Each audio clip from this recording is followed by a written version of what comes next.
On vous emmène maintenant en mer, à Sainte-Rose, un lieu très fréquenté par les plongeurs scientifiques depuis quelques temps. L'Arvam y a lancé un projet ambitieux d'étude de la biodiversité sous-marine autour des coulées de lave. Des études qui pourraient avoir des applications concrètes pour le monde de l'économie réunionnaise.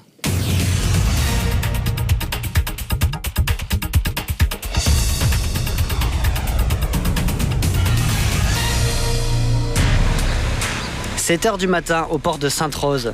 L'équipe de plongeurs termine de charger le matériel de l'expédition. Les visages sont déjà concentrés. Dans cette phase du projet, les plongées deviennent difficiles.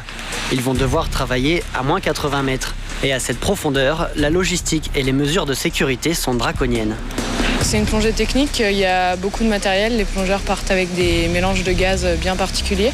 Et il y a des procédures strictes à respecter et des durées de plongée qui sont assez longues puisque des temps ce qu'on appelle des temps de décompression assez importants. Les plongeurs restent 15 minutes au fond pour faire les photos et les prélèvements. Et ensuite, la plongée au total dure à peu près 1h15, 1h30.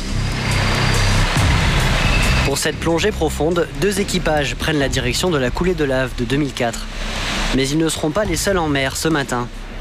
Un autre navire part de son côté, collecter des sédiments. Et dans le même temps, un 4e équipage va effectuer une plongée à 30 mètres sur une autre coulée. L'objectif de ce projet ambitieux qui a débuté il y a quelques mois, c'est d'étudier la biodiversité marine de cette région de l'île, très peu connue jusqu'ici. C'est de décrire d'une part les habitats marins, ce qu'ils contiennent, et si possible y découvrir des nouvelles espèces pour la biodiversité et valoriser cette biodiversité particulière de la région.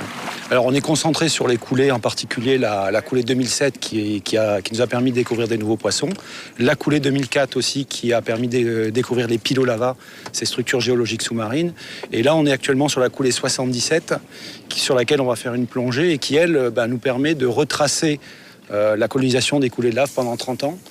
Donc l'objectif, c'est de comprendre comment la vie marine s'installe sur un milieu complètement vierge de lave et comment d'une lave inerte, on va passer au bout de 8000 ans à un système comme un récif corallien. La chance des scientifiques, c'est qu'ils peuvent s'appuyer sur différentes coulées volcaniques. Une source inestimable pour étudier les mécanismes de restauration de la vie marine. Et il y a beaucoup à apprendre. En quelques années, la vie marine a repris ses droits, souvent plus rapidement que sur Terre. Les chercheurs observent avec étonnement des zones entièrement recouvertes de massifs coralliens. La mission des plongeurs sous l'eau est simple, collecter et photographier des spécimens de chaque espèce.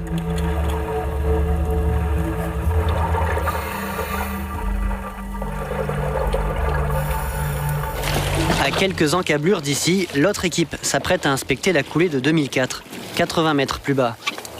Si la majorité des plongeurs sont réunionnais, habitués de cet environnement, 2 plongeurs métropolitains viennent en soutien. Fred est l'un des rares à pouvoir photographier dans ces profondeurs. Pour faire des photos, il faut être scaphandrier et les aptitudes pour plonger à l'air sont jusqu'à 60 mètres. Et dans le programme, il y avait une étude qui était faite de 60 à 80. Et le fait de pouvoir avoir cette aptitude, ça permettait de pouvoir réaliser des images et enrichir la base de données à la fois de l'Arvam et de récupérer aussi, si j'en avais la possibilité, des échantillons donc un petit peu plus profonds que la zone des 60. Il y a à la fois la photo d'identification qui va permettre aux scientifiques de pouvoir déterminer les espèces et ensuite il y a les photos esthétiques qui vont permettre à l'Arvam de communiquer. Dans le même temps, l'équipe de Jean Pascal termine son expédition. Ils ont évolué à la limite de la coulée de 1977. L'occasion de comparer les deux milieux. Oui, il est vivant. Ouais, donc c'est pour ça que je le relâche. Hop. La deuxième équipe, elle aussi, a réussi sa plongée. Une fois à quai, les scientifiques continuent de découvrir de nouveaux spécimens, encore à identifier. Ça, c'est une algue. Il est joli, non? C'est pas une algue, ça. C'est un animal, ça. C'est vrai que dès qu'on est profond, on a des trucs qu'on n'a pas l'habitude de voir, donc on ne sait pas des fois si c'est animal ou végétal. Hein? Une algue? Attends, si c'est...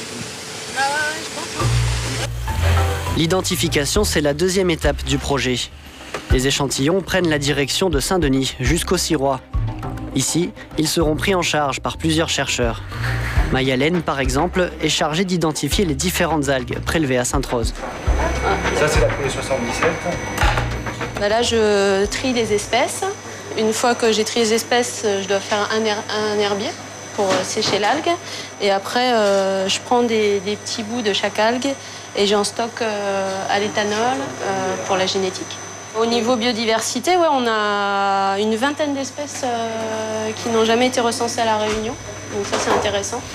Elles sont en cours d'identification, hein, c'est pas terminé encore. D'autres chercheurs essaient de tirer le meilleur parti des espèces microscopiques. L'infiniment petit du monde marin est tellement méconnu que presque tout est nouveau.